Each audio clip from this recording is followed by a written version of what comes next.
إن الحمد لله نحمده ونستعينه ونستغفره ونعوذ بالله من شرور أنفسنا ومن سيئات أعمالنا من يهد الله فلا مضل له ومن يضلل فلا هادي له وأشهد أن لا إله إلا الله وحده لا شريك له وأشهد أن محمدا عبده ورسوله أما بعد فإن خير الحديث كتاب الله وخير الهدي هدي محمد صلى الله عليه وسلم وشر الأمور محدثاتها وكل محدثة بدعة وكل بدعة ضلالة وكل ضلالة في النار. أعوذ بالله السميع العليم من الشيطان الرجيم. بسم الله الرحمن الرحيم.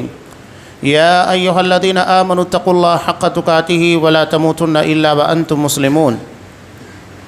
يا أيها الناس اتقوا ربكم الذي خلقكم من نفس واحدة وخلق منها زوجها وبث منهما رجالا كثيرا ونساء واتقوا الله الذي تساءلون به والأرحام إن الله كان عليكم رقيبا. يا أيها الذين آمنوا اتقوا الله وقولوا قولا سديدا يصلح لكم أعمالكم ويغفر لكم ذنوبكم ومن يطع الله ورسوله فقد فاز فوزا عظيما. وقال يا أيها الذين آمنوا كتب عليكم الصيام كما كتب على الذين من قبلكم لعلكم تتقون. وعن أبي هريرة رضي الله تعالى عنه قال قال رسول الله صلى الله عليه وسلم من لم يدع قول الزور والعمل به فليس لله حاجة في أن يدع طعامه وشرابه. رواه البخاری فی کتاب الصیام. تمام قسم کی تعریفات اللہ رب العالمین وحدہ لا شریک کے لائق و زیبا ہیں، جو ساری کائنات کا تنہا خالق و مالک ہے، اور بے شمار درود و سلام ہو اللہ کے آخری نبی جناب کریم محمد رسول اللہ صلی اللہ علیہ وسلم کی ذات مقدسہ پر. محترم حاضرین، عزیز ماں اور بہنوں، سورہ بقرہ کی مشہور آیت جس میں روزے کی فرضیت سے متعلق حکم موجود ہے، آیت ایک ہے لیکن 4 اہم موضوعات کو سمیٹے ہوئے ہے.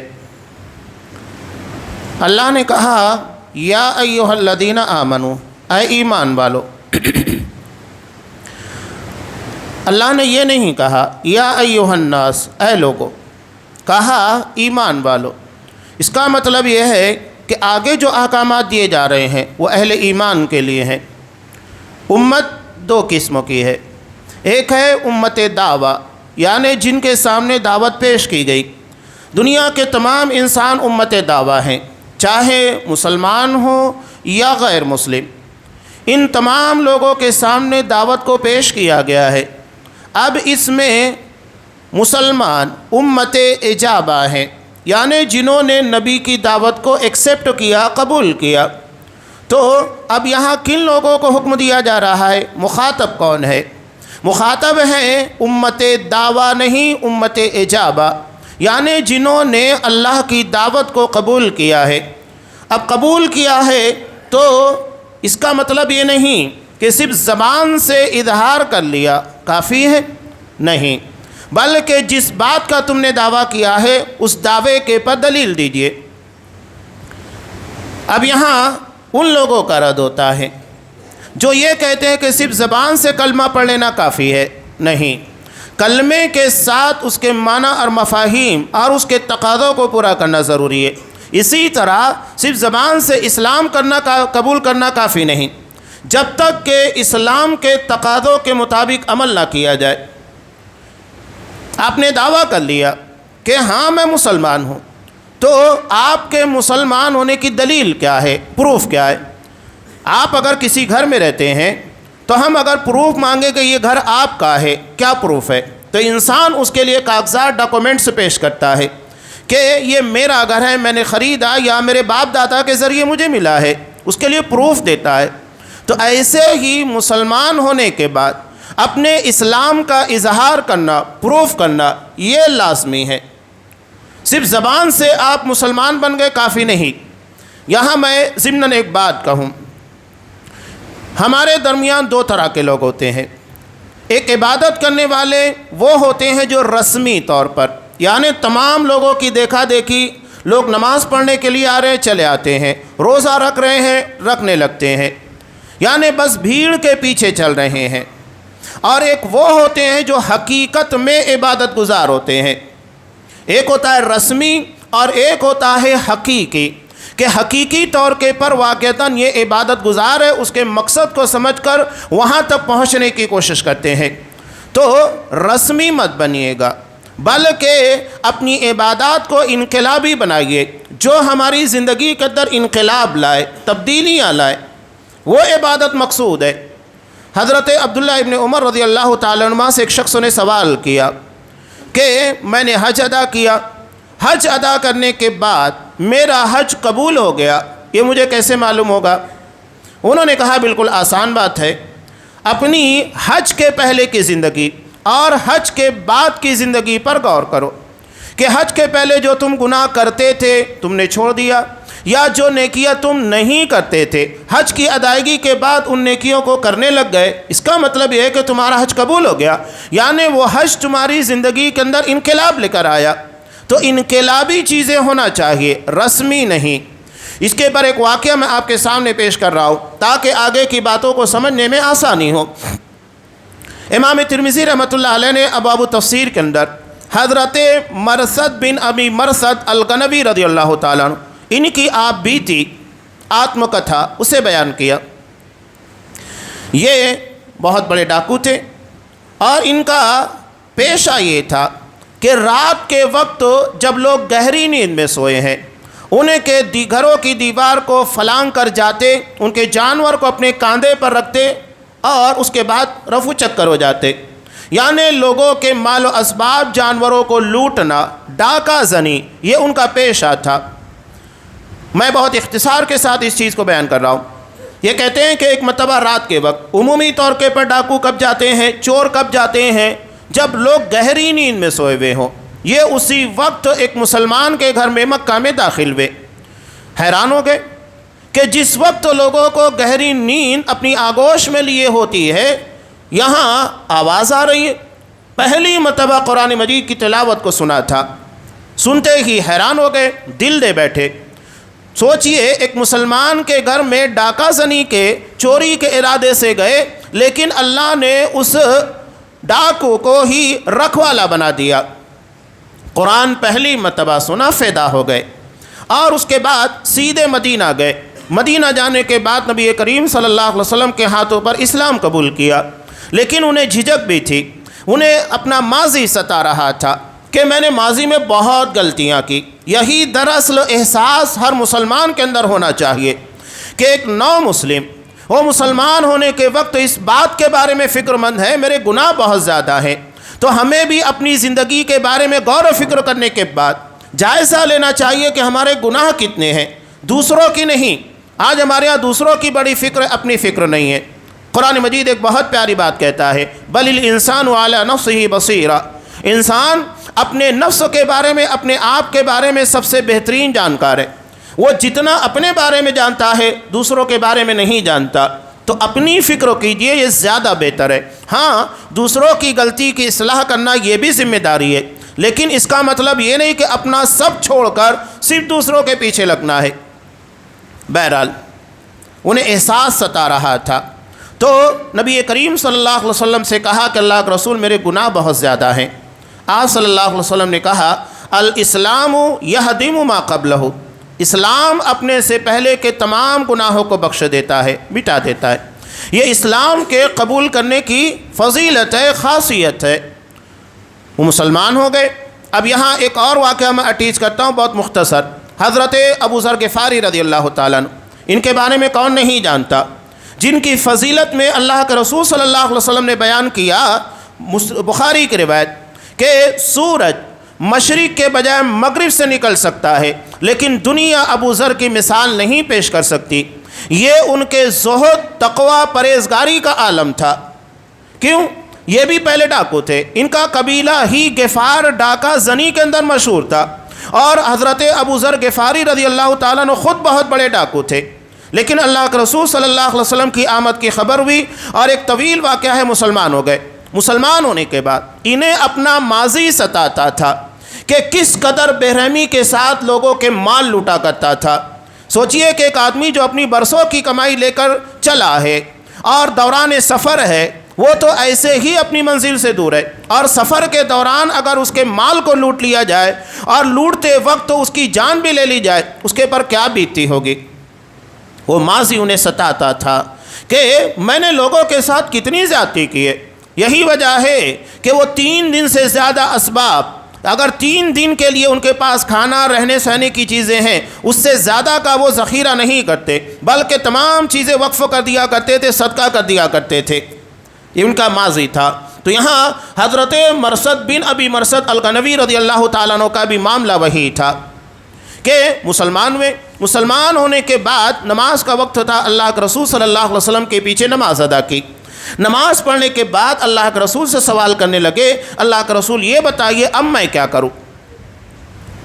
اللہ کے رسول نے پوچھا پہلے کیا کرتے تھے؟ کہا کہ ڈاکہ زنی کرتا تھا۔ اللہ کے رسول نے کہا وہی کام کرو۔ وہ حیران ہو گئے کہ میں ڈاکہ زنی کروں مسلمان ہونے کے بعد؟ آپ صلی اللہ علیہ وسلم نے کہا پہلے یہ کام تم نقصان پہنچانے کے لیے کرتے تھے، اب یہی کام تجھے مسلمانوں کے حق میں کرنا ہے۔ ہمارے کچھ ساتھی مکہ کے اندر قید و بند کی حالت میں ہیں، اپنی اسی مہارت اور اسی گٹس کی بنیاد پر ان مسلمانوں کو آزاد کرا لے آؤ۔ گئے، آزاد کرا کر لے کر آ گئے۔ یہاں رک کر سوچئے گا، ایک نماز پڑھنے کے بعد زندگی کے اندر کتنی بڑی تبدیلی، حلال و حرام کی تمیز پیدا ہو گئی۔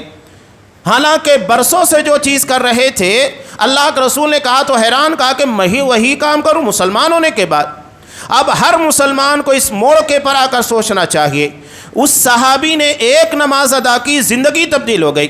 آج ہم نماز کے پر نماز ادا کر رہے ہیں، کیا ہماری زندگی سے گناہ کم ہوئے؟ کیا حج کے ادا کرنے والے کی طرح ہماری زندگی کے اندر تبدیلی واقع ہوئی؟ ہر مسلمان کو سوچنا ہے۔ قرآن مجید اٹھا کر دیکھیے، قرآن میں کہیں نماز کی فضیلت نہیں بیان کی گئی ہے کہ نماز پڑھو گے اتنا ثواب ملے گا، اتنا ملے گا، یہ اجر ملے گا، وہ برکتیں آئے گی۔ نماز کا بینیفٹ قرآن نے کیا بیان کیا؟ سورہ عنکبوت میں ان الصلاۃ تنہی عن الفحشاء والمنکر، یقیناً نماز بے حیائی، بے شرمی اور گناہ کے خلاف شریعت کاموں سے روک دیتی ہے۔ یہ ہے نماز کا فائدہ کہ نماز پڑھنے کے بعد اگر یہ چیزیں ہماری زندگی کے اندر آتی ہے تو وہ نماز حقیقت میں ہمارے لیے فائدہ مند ہے۔ یہاں لوگ سوچتے ہیں کہ میں اگر یہ نماز ادا کروں، چاشتوں کی نماز ادا کروں، اتنی فضیلت اتنی فضیلت، ٹھیک اللہ کے رسول صلی اللہ علیہ وسلم سے ثابت ہے، اگر اخلاص ہے تو یقیناً وہ چیز اللہ کے ہاں اجر کا باعث ہے۔ لیکن حقیقت میں نماز کا جو فائدہ قرآن مجید نے بیان کیا وہ برائیوں کے چھوڑنے سے ظاہر ہوتا ہے۔ تو ہمیں اس کے پر توجہ دینا ہے۔ یہ واقعہ میں اسی جگہ روک دیتا ہوں، بتانے کا مقصود وہی تھا کہ ہمارے اندر روزہ رکھنے جا رہے ہیں، ایک طویل عبادت ہے۔ آپ نماز ادا کرتے ہیں، 10 منٹ 15 منٹ 20 منٹ کا وقفہ ہوتا ہے، لیکن روزہ جیسی عبادت یہ 14 گھنٹے 15 گھنٹے کے پر، بعض جگہوں کے پر 16 گھنٹے پر مشتمل ہوتا ہے، ایک طویل عبادت ہے۔ انسان اگر سو رہا ہے تب بھی روزے دار ہے، جاگ رہا ہے تب بھی روزے دار، کام کر رہا ہے تب بھی روزے دار، ورنہ دیگر عبادتوں میں تمام چیزیں نہیں ہیں۔ آپ نماز پڑھ رہے تو مکمل توجہ صرف اللہ کی طرف ہونی چاہیے۔ اس کے بعد اگر آپ نے کوئی اور کام کیا نماز کے اندر، آپ کی نماز باطل۔ تو ایک طویل عبادت ہے، بہت بڑے اجر کا باعث ہے، لیکن اجر کے ساتھ ساتھ ہمیں روزوں کے بارے میں یہ دیکھنا ہے کہ کیا واقعتاً ہماری زندگی کے اندر یہ انقلاب پیدا کرتے ہیں۔ جس طرح نماز انقلاب پیدا کرتی ہے، حج انقلاب پیدا کرتا ہے، تو ہمیں اس کے پر غور کرنا ہے۔ اور حقیقت میں آج مسلمان کو حقیقی مسلمان بننا ہے۔ یہ حالات جو ہمارے پر منڈلا رہے ہیں، آج ہم انٹرنیشنل سطح کی باتیں دیکھتے ہیں، فلسطین کے معاملات، یا اس کے بعد ہمارے سامنے ملک شام کے حالات ہیں، خود ہمارے اپنے ملکوں کے حالات بھی ہمارے حق میں بہتر نہیں ہیں۔ مسلمانوں کے پر پنجے کو کسنے کی تیاری کی جا رہی ہے۔ قرآن نے سورہ نحل کے اندر جہاں اللہ نے عذاب کی بہت ساری کیفیتوں کو بیان کیا، وہاں ایک کیفیت یہ بیان کیا او یاخذہم علی تخوف، کہ تمہیں اندر سے خوف پیدا کر کے، ڈر پیدا کر کے عذاب کی لپیٹ میں لے لے۔ حضرت عبداللہ ابن عباس رضی اللہ تعالیٰ عنہ اس کی تفسیر بیان کرتے ہوئے کہتے ہیں تنقص، یعنی تمہیں دھیرے دھیرے عذاب کے اندر لپیٹے، محسوس تک نہ ہو۔ آج آپ دیکھیے مختلف قوانین، چاہے وقف بورڈ کی بات کیجئے یا کوئی اور بورڈ کی بات کیجئے، مسلمانوں کو دھیرے دھیرے گھیرنے کی کوشش کی جا رہی ہے، گھیرا تنگ کیا جا رہا ہے۔ اور مسلمان ایک جسم کی مانند ہوتا ہے، کسی ایک جگہ کسی مسلمان کو تکلیف پہنچے، اس کا احساس ہمارے دلوں کے اندر نہ ہو تو سمجھ لیجئے کہ ہم مسلمان نہیں ہیں۔ ہمارے دل میں، ہمارے سینے کے اندر وہ دل نہیں دھڑک رہا ہے جو مومن ہوتا ہے۔ اللہ کے رسول نے تو سارے مومن کو پوری دنیا کے اندر ایک جسم کی مانند قرار دیا، تو اس تکلیف کو ہمارے سینے کے اندر محسوس کرنا چاہیے۔ بخاری کی روایت ہے، حضرت عبد الرحمن ابن عوف رضی اللہ تعالیٰ عنہ روزے کے وقت افطار پر بیٹھے ہوئے ہیں، انہیں حضرت مصعب بن عمیر رضی اللہ تعالیٰ عنہ کی یاد آ گئی۔ مصعب بن عمیر کون تھے؟ جاہلیت کے اندر اللہ نے اتنا نوازا کہ ایک مرتبہ جو کپڑا زیب تن کرتے دوبارہ نوبت نہیں آتی، ایسی خوشبو استعمال کرتے، راستے سے گزر جاتے تو لوگ کہتے کہ مصعب کا گزر ہوا ہے۔ لیکن اسلام کے قبول کرنے کی پاداش میں کیا ہوا؟ گھر سے پورا جسم کا کپڑا اتار کر نکالا گیا۔ ماں کو شرم آئی تو اتنا کپڑا دیا جس سے وہ اپنی شرمگاہ کو ڈھانکے، اس حالت میں وہ باہر نکلے تھے۔ ساری خوشیاں، ساری عیش و عشرت کی زندگی کو چھوڑ دیا تھا۔ یہ ہے اصحاب کرام کی قربانیاں۔ اور آج ہم یہ سمجھتے ہیں کہ ہمیں دنیا کی ساری نعمتیں ملنا چاہیے اور اس کے بعد اسلام کی راہ میں لگ گئے۔ نتیجہ کیا ہوا؟ شہادت ملی جنگ احد کے موقع پر، اور شہادت کے موقع کے پر اتنا لباس نہیں تھا کہ پورے جسم کو ڈھانک سکے۔ اگر سر کو ڈھانکا جاتا پیر کھلتا، پیر کو ڈھانکا جاتا سر کھل جاتا۔ اللہ کے رسول صلی اللہ علیہ وسلم نے کہا کہ سر کو ڈھانک دو، پیر کے پر اس کا نامی گھاس ڈال دو۔ حضرت عبد الرحمن ابن عوف رضی اللہ تعالیٰ عنہ کو واقعہ یاد آ گیا، روتے ہوئے اٹھ گئے، کہا کہ مجھ سے بہتر تھے۔ آج ہم سمجھتے ہیں کہ دنیا کی نعمتیں مل جائے تو اس کا مطلب ہے کہ ہماری زندگی کامیاب، ہم سکسیس ہو گئے۔ صحابہ ڈرتے تھے نعمتوں کے ملنے کے بعد۔ حضرت عبد الرحمن ابن عوف کہہ رہے ہیں کہ وہ دنیا سے چلے گئے، لیکن جانے کے بعد انہیں دنیا کی نعمتیں نہیں ملی، اور آخرت میں ان کو اجر ملنے والا ہے۔ آج ہمیں دنیا کی اتنی نعمتیں مل گئی ہے، کہیں ایسا تو نہیں کہ اللہ نے آخرت کے بدلے ہمیں دنیا ہی نواز دیا ہو؟ روتے ہوئے اٹھ گئے۔ ہمیں بھی یاد رکھنا چاہیے فلسطین کے ان مسلمانوں کو جو نہتے ہیں، جن کے سروں کے پر چھت نہیں ہے، کھانے کے لیے، افطار کے لیے، سحر کے لیے کچھ نہیں ہے، ان کو بھی یاد کیجیے۔ تب ہمیں احساس ہوگا کہ اللہ نے ہمیں کتنی نعمتوں کے اندر رکھا ہے، ورنہ ناشکری ہمارے زبان کے پر، ہمارے کردار، باڈی لینگویج کے پر نظر آتی ہے۔ اگر ان لوگوں کو سامنے رکھیں گے تو اللہ کی نعمتیں ہمیں بہت محسوس ہوگی، اللہ نے بہت بہتر حال میں رکھا ہے۔ ان کے لیے دعا کرتے رہنا، جہاں ہم اپنے حق میں کر رہے ہیں، دنیا کے تمام مسلمانوں کے لیے دعائیں کرنا، یہ ہمارا فریضہ اور ہماری ذمہ داری ہے۔ بہرحال قرآن نے کہا یا ایھا الذین آمنوا، ایمان والو۔ اب یہاں اہل ایمان جو ہے وہ مخاطب ہے۔ اب یہاں مخاطب کیوں ہے اہل ایمان؟ اس لیے کہ ان لوگوں نے ایمان کا دعویٰ پیش کیا، کفار نے دعویٰ پیش نہیں کیا، ان لوگوں کے پاس شریعت نہیں ہے، وہ روزے کے پابند نہیں ہیں۔ پابند وہ ہیں جنہوں نے دعویٰ پیش کیا ہم مسلمان ہیں۔ تو مسلمان ہو تو اپنے اسلام کا اظہار کرو، ظاہر کرو کہ ہاں اپنے کردار و عمل کے ذریعے ہم نے اسلام کو مانا ہے، اور یہی اللہ کو مطلوب ہے۔ تو روزہ انقلابی ہونا چاہیے، رسمی نہیں کہ جس طرح تمام لوگوں نے رکھا ہم نے بھی رکھا، ورنہ اس طرح رمضان آئے گا چلا جائے گا، اور اس طرح کے پتہ نہیں کتنے رمضان آئیں گے چلے جائیں گے۔ تو رمضان سے پہلے اپنی نیتوں کی، اپنے ارادوں کی اصلاح کرنا ضروری ہے کہ یہ رمضان ہم کس مقصد کے تحت گزارنے والے۔ جس طرح نماز سے پہلے ارادہ کرنا، نیت کرنا ضروری ہے، اسی طرح رمضان المبارک سے پہلے نیت ضروری ہے، یہ رمضان ہم کس طرح بتائیں گے۔ اپنے دلوں کو، اپنے ارادوں کو ٹٹولیے، اس میں کیا ہے؟ انما الاعمال بالنیات، تمام اعمال صالحہ کا دار و مدار نیتوں پر ہے۔ تو اپنے دل کی اصلاح، اپنی نیتوں کی اصلاح رمضان المبارک سے پہلے ضروری ہے۔ تو یہ پہلا ہے، حکم ہے۔ اس کا مطلب یہ ہے شریعت ساز اللہ ہے، شریعت بنانے والا اللہ ہے، اور شریعت سازی صرف اللہ کا اختیار ہے۔ کسی اور کو اس بات کی اجازت نہیں ہے کہ وہ شریعت بنائے، وہ احکامات بنائے، صرف اللہ تبارک و تعالیٰ ہی احکامات دے گا۔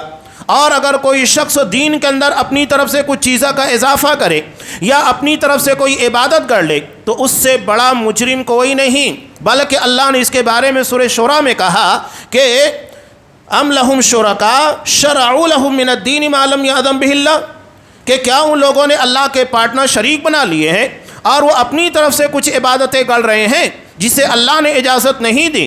وَلَوْلَا كَلِمَةُ الْفَصْلِ لَقُضِيَ بَيْنَهُمْ، کہ اگر اللہ نے قیامت کا فیصلہ نہیں کیا ہوتا تو آج ہی ان لوگوں کا کام تمام کر دیا جاتا۔ تو شریعت سازی بہت سنگین جرم ہے، یہ صرف رب العالمین کا اختیار ہے، اس بات کی اجازت نبی کو بھی نہیں۔ جب آپ صلی اللہ علیہ وسلم نے اپنی طرف سے اپنے پر شہد کو حرام کرا دیا تھا تو اللہ تبارک و تعالیٰ نے کیا کہا؟ یا ایھا النبی لم تحرم ما احل اللہ لک، کہ اے نبی جس چیز کو اللہ نے حلال کیا آپ اسے حرام کیوں کرتے ہیں؟ اس بات کی اجازت نبی کو بھی نہیں کہ کسی چیز کو حلال کسی چیز کو حرام ٹھہرائے جب تک کہ اللہ کی طرف سے پرمیشن اجازت نہ ہو۔ تو ایمان والوں کو مخاطب کیا گیا، شریعت آرڈر آ رہے ہیں۔ اب کیا آرڈر آیا ہے؟ کتب علیکم الصیام، روزہ تم لوگوں پر فرض کر دیا گیا، یہ آرڈر آ گیا ہے۔ تمام اہل ایمان کے لیے آرڈر آ چکا ہے دوسرا حصہ کہ تمہارے پر روزے فرض کیے گئے۔ صوم عربی زبان کا لفظ ہے، اس کا مطلب ہوتا ہے رک جانا، جیسا کہ سورہ مریم میں اللہ تبارک و تعالیٰ نے حضرت مریم کے کلام کو نقل کیا۔ انہوں نے کیا کہا؟ انی نذرت للرحمن صوما، میں نے رحمان کے لیے روزہ رکھا ہے۔ صوم یعنی روزہ، کس بات کا روزہ تھا؟ فلن اکلم اليوم انسیا، آج میں کسی انسان سے بات نہیں کروں گی، یعنی بات کرنے سے رک جانا اسے روزے سے تعبیر کیا گیا۔ اور شریعت کی اصطلاح میں صبح صادق سے غروب آفتاب تک کھانے پینے اور خواہشات نفسانی سے رک جانے کا نام روزہ ہے۔ ایک بات یاد رکھیے، روزہ ترک حلال کا نام ہے، حلال چیزوں کو چھوڑنے کا۔ حرام چیزیں تو ہمیشہ منع ہیں، اور اللہ یہی بتانا چاہتا ہے کہ جس رب کے حکم کے پر ہم حلال چیزیں چھوڑ دیتے ہیں اس کے حکم کے پر حرام چھوڑنا کیا مشکل ہے؟ تو ہمیں حلال چھوڑ کر تربیت دی جا رہی ہے، حرام نہیں۔ حرام تو رمضان المبارک ہو یا رمضان کے بعد ہمیشہ حرام ہے، حرام حرام ہے۔ تو یہاں روزہ کہتے ہیں ترک حلال کو، حلال چیزوں کو اللہ کے حکموں کے پر چھوڑ دینا، یہ ہے روزہ۔ اب رہا میں ایک حدیث آپ کے سامنے پیش کی تھی، اللہ کے رسول صلی اللہ علیہ وسلم نے ارشاد فرمایا من لم یدع قول الزور والعمل به، کہ جو شخص جھوٹ بولنا، جھوٹی گواہی دینا یا جھوٹ کی قبیل کی تمام چیزیں انہیں بولنا اور اس کے پر عمل کرنا نہیں چھوڑتا ہے، فلیس للہ حاجہ، اللہ کو کوئی ضرورت نہیں ہے فی ان یدع طعامہ وشرابہ، کہ وہ اپنا کھانا پینا چھوڑ دے۔ یعنی صرف کھانا پینا چھوڑنا روزہ نہیں ہے، بلکہ حقیقت میں کردار و عمل کی برائیوں کو ترک کرنا مقصود ہے، یہی روزے کا پیغام ہے۔ ورنہ اگر کوئی شخص صرف لوگوں کے سامنے کھانا پینا چھوڑ دیتا ہے لیکن زبان سے یا کردار و عمل سے دھوکہ، ایک بزنس مین ہے وہ دھوکہ دینا نہیں چھوڑتا، جھوٹ بولنا نہیں چھوڑتا ہے، کیا فائدہ؟ یعنی روزے سے ہمارے اخلاقی کردار کے پر اثر ہونا چاہیے، اور اگر یہ ہمارے اخلاق کو ہمارے کردار کو نہیں سنوارتا ہے کوئی فائدہ نہیں۔ روزہ تو ایک ایسا ہوتا ہے کہ آپ نے کچھ کھا لیا پی لیا، روزہ ٹوٹ گیا، جان بوجھ کر اگر آپ نے کھا پی لیا روزہ ٹوٹ گیا، یہ ظاہری طور پر۔ لیکن کچھ چیزیں ایسی ہوتی ہیں جو روزے کو باطل کرا دیتی ہیں، بظاہر آپ روزے دار ہیں لیکن حقیقت میں آپ کا روزہ آپ کے لیے کوئی فائدہ نہیں دیتا۔ کیسے؟ انڈا، اگر آپ نے اس کو اوپر سے توڑا تب بھی ٹوٹ جاتا ہے، لیکن اگر اندر سے گنڈا ہو جائے یعنی وہ کسی کام کا نہ رہے، اس میں کچھ ایسے معاملات پیدا ہو جائیں کہ وہ کھانے کے قابل نہ رہے، تو بظاہر اوپر سے دکھتا ہے کہ انڈا بالکل سیف ہے لیکن اندر سے خراب ہو چکا ہے۔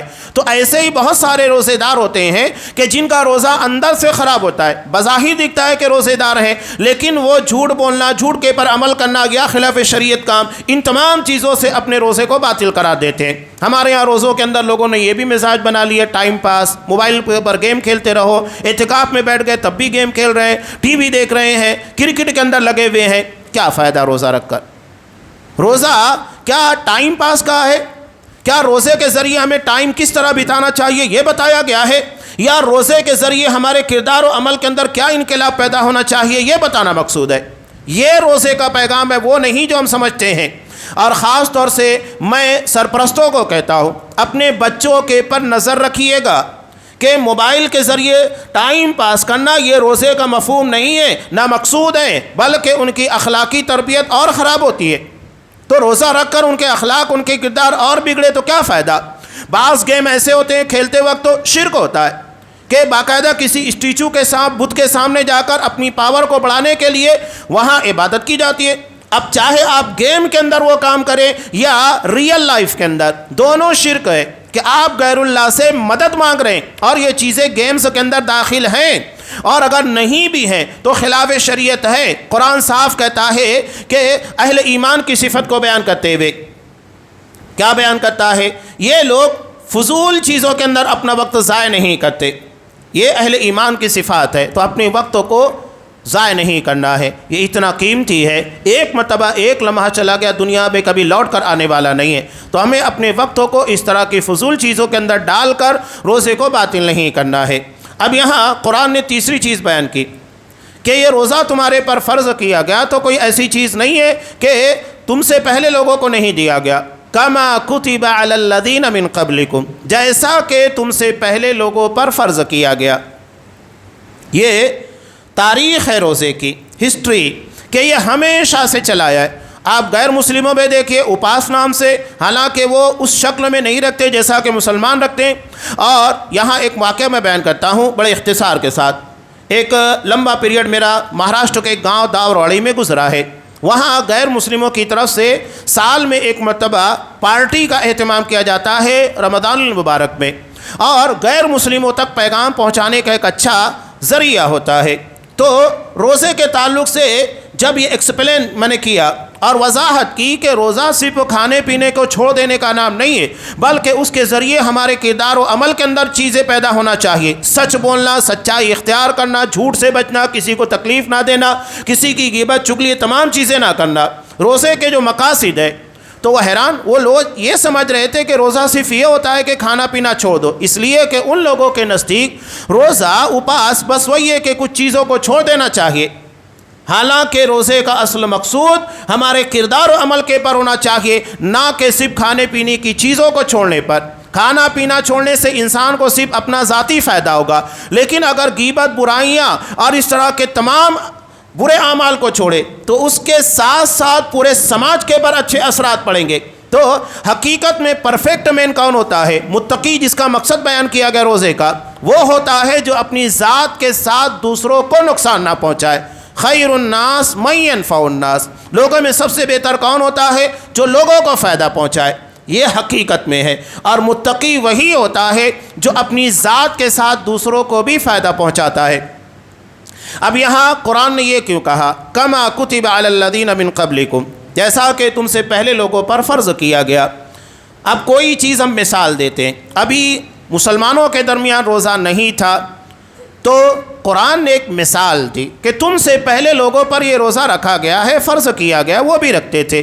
انسان کو نفسیاتی طور کے پر سائیکالوجی اعتبار سے اسے آسانی ہو جاتی ہے کہ جب سب رکھتے تھے تو مجھے رکھنے میں کیا دقت ہے۔ ابھی دیکھیں سارے مسلمان روزہ رکھتے ہیں تو ہمارے بچے بھی رکھ لیتے، ورنہ عام دن میں رمضان کے علاوہ اگر ہم روزہ رکھیں تو بڑا کٹھن ہوتا ہے، اس لیے کہ سارے لوگوں کا ساتھ نہیں ہوتا، تو نفسیاتی طور پر ہم تنہا محسوس کرتے ہیں۔ لیکن رمضان میں پورا مہینہ روزہ رکھنا آسان کیوں ہوتا ہے؟ تمام لوگوں کے ساتھ کی بنیاد پر یہ اجتماعیت کا فائدہ ہوتا ہے، جماعت بندی کا فائدہ ہوتا ہے۔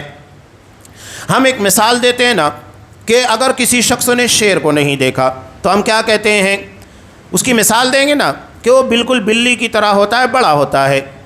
تو یہ مثال قرآن مجید نے دی کہ جس طرح روزہ تم پر رکھا گیا تم سے پہلے لوگوں نے بھی رکھا ہے، ایسا نہیں ہے کہ کوئی فرق ہے تمہارے اور ان کے درمیان، اللہ نے ان پر بھی رکھا، تم پر بھی رکھا۔ اور چوتھی چیز قرآن مجید نے بیان کیا لعلکم تتقون، تاکہ تم متقی بن جاؤ۔ تقوی منزل ہے، اگر روزہ رکھنے کے بعد تقوی حاصل نہیں ہوتا ہے تو سمجھ لینا چاہیے رمضان کا کوئی فائدہ نہیں۔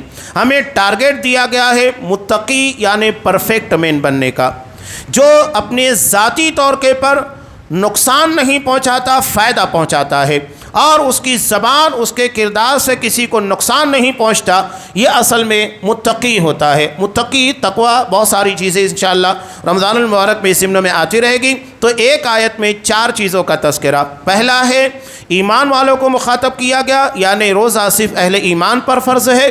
دوسری چیز کہ اللہ نے روزہ فرض کیا، کتب علیکم الصیام۔ تیسری بات تاریخ بیان کی گئی، کما کتب علی الذین من قبلکم، جیسا کہ تم سے پہلی امتوں کے پر فرض کیا گیا، یہود و نصارہ ہوں، تمام لوگوں کے پر۔ اور مقصد کیا ہے؟ مقصد ہے لعلکم تتقون، تاکہ تم متقی بن جاؤ۔ ایک آیت میں 4 چیزوں کا، یعنی پورے رمضان المبارک کی اہمیت، فضیلت اور مقصدیت، تمام چیزوں کو جمع کر دیا گیا ہے۔ اللہ تبارک و تعالیٰ نیتوں کے اندر اخلاص پیدا کرے۔ رمضان المبارک کی وہ تمام ساعتیں جن میں برکتیں ہیں، بلکہ پورا رمضان برکتوں سے لبریز ہے، ہماری نیتوں کے اندر اخلاص کے ساتھ ہمیں مکمل طریقے سے جد و جہد کی توفیق دے، تاکہ رمضان ہمارے لیے حقیقت میں نجات کا ذریعہ بن سکے، جہنم سے آزادی کا ذریعہ بن سکے۔ یہی رمضان کا اصل مقصود ہے۔ اللہ کے رسول نے کہا بھی کہ اگر کوئی شخص رمضان حاصل کرنے کے بعد اپنے آپ کو جہنم سے آزاد نہیں کرا پاتا تو پھر بڑا بد نصیب ہے۔ تو اللہ ہمیں ایسے بد نصیب میں شامل نہ کرے، بلکہ خوش نصیبوں میں شامل کرے، جو رمضان کو اصلاح نیت کے ساتھ، اخلاص نیت کے ساتھ ساتھ اس کی پوری عبادت، چاہے قیام اللیل ہو، رمضان کے روزے ہو، تلاوت قرآن ہو، صدقہ و خیرات ہو، ہر طرح کی عبادتوں کے ذریعے اس رمضان کا حق ادا کرنے کی کوشش کرتے ہیں۔ اللہ ہمیں اس کی توفیق دے، آمین۔ بارک اللہ لنا ولکم فی القرآن العظیم ونفعنی وإیاکم بالآیات والذکر الحکیم، انہ تعالی جواد کریم ملک بر رحیم۔